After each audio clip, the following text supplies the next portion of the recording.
It started quietly, with ash gently falling from the sky, blanketing the world in unsettling silence. At first, we thought it might be a freak weather event, a wildfire maybe. But the ash didn't stop. It just kept falling. By midday, streets lay deserted. The city felt paused, like someone had pressed mute on the world. Abandoned cars stood with doors wide open, radios still playing static. There were no screams, no bodies, just absence. I walked into a supermarket. Everything looked untouched. Shelves stocked like it was just another Tuesday. Except the air was heavy, and the dust muffled even the sound of my own breath. It felt like walking through a photograph. My footsteps echoed, leaving tracks through the ash like footprints on the moon. No one had been here since whatever happened. I started talking out loud just to make sure I still had a voice. Eventually, I found others, survivors like me. They didn't talk much. Their faces were gaunt, haunted. Everyone avoided eye contact, like speaking too loud might bring something closer. They called it the gray. Not just the ash, but the thing behind it. Said if you listen too long, it whispers back. I thought they were just cracked, but then I started hearing it too. Behind the mall's food court, I found a service stairwell that led downward, far deeper than it should have gone. It felt wrong, like the kind of place built to be forgotten. The deeper I went, the heavier the air became. At the bottom, there was a wall. Symbols scratched deep into the surface, some still glowing faintly through the dust. I stared too long. They pulsed. Then I heard my name. Too close. Too familiar. Like something was breathing beside me. Then the storms came. Walls of ash rolling like waves, roaring like they had lungs. Some said they heard voices in the wind. I just ran. When the storm passed, the people were gone. Not dead, just gone. Clothes left in piles, like they were lifted out of them, like they were taken. I kept walking, past the clothes, past the silence. The ash thickened, the world narrowed, and at the far end of the street there it was, a doorway, glowing like an ember left behind in the cold. It didn't feel right. It felt inevitable. Not a building, not a house, just the doorway, and behind it, figures, standing still in the ash, watching me, waiting, like they already knew I'd come. I hid in an old car, doors locked, eyes scanning the ash beyond the windshield. I kept a journal, scribbling everything I could remember, not because I thought anyone would read it, just to keep my thoughts from unraveling. Outside, they were back, standing perfectly still, facing the car, not moving, not blinking, just watching, like they were waiting for me to open the door. I left the car, had to. Whatever was outside never moved, but I felt it watching.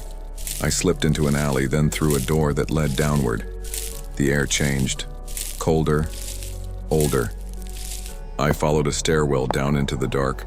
It felt like trespassing, like the building didn't want me there. But the ash was already inside. It always got in first. The hallway looked untouched, but it wasn't. A boot on the floor. A can still rocking from where it had been bumped. Someone was here, or had just been. Then I saw them, footprints in the ash, still sharp. No dust settled in the gaps. I wasn't alone, and whoever it was, wasn't far. The footprints ended at a heavy metal door. The light above it buzzed faintly, not flickering, but humming. On the door itself, someone had smeared 3 words into the ash. It's still here. The letters looked fresh. I pushed it open, slowly. The room inside was still. Empty beds, open lockers, scattered paper. But in the farthest corner, something shifted, just enough to know it had seen me. I ran. Didn't mean to, but my body moved. Up the stairs, back toward the surface. The air felt thicker with every step. The lights dimmer, the ash deeper, and somewhere behind me, a sound I couldn't name. At the top of the stairs, I found a mirror, cracked, half buried in ash, and in the reflection, something behind me. Close enough I should have felt it, but there was nothing when I turned, just cold. Eventually, I found what looked like an exit tunnel. The light at the far end didn't flicker. It held steady, like it was waiting for me to reach it, like everything else had just been meant to steer me here. But just before the door, a shadow stretched across the ground. Long, still, like it wasn't blocking my way. It was guarding it. I didn't stop. I didn't speak. I just waited to see what it would do. I stepped through. The world didn't end. It just opened wider. A massive chamber, circular, tiled. The ash made no sound under my feet. Every door led somewhere I didn't want to go. But something above watched. There was something on the balcony. Tall. Still. It didn't move. But it knew I was there. I think it always had. I didn't look away. I don't think I was supposed to. Eventually, I looked away. The doors around the chamber waited like questions I didn't want to ask. One of them was already open, just a few inches. Ash curling from the gap like it was breathing. I walked toward it, slowly. It had been waiting for me. Inside was a narrow chamber, filing cabinets, desks, a phone ringing softly under a layer of ash. I didn't answer it, but it kept ringing. Like it knew I was there. Like it had been waiting too. I kept moving. Through a maintenance hall, narrow, bent wrong. The lights buzzed overhead like they were trying to whisper. I didn't ask where I was going. I don't think I was the one choosing anymore. There was a sign ahead. Crooked, red, faded. Do not proceed. But I was already past it, and the thing behind me, it hadn't followed. Yet. The air changed again. The hallway widened into a storage zone, huge. Racks toppled, crates torn open. Someone had been through here in a hurry. Not long ago, I stepped over torn duffel bags, jackets still zipped, boots still upright.